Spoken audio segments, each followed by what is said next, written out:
Quantum computing is built on the foundations of quantum mechanics, which connects the mathematical formalism with the physical world. It sets the rules for designing quantum machine learning algorithms. The basic units of information of quantum computers are called quantum bits, or qubits. To represent qubits, we use the Dirac notation. The states 0 and 1 correspond to the classical bits 0 and 1. But qubits can also exist in a combination of these states, thanks to a phenomenon called superposition.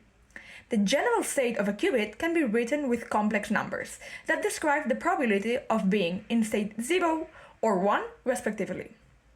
One of the most visual tools to understand qubits is the block sphere. Imagine the classical 0 and 1 as the poles of this sphere.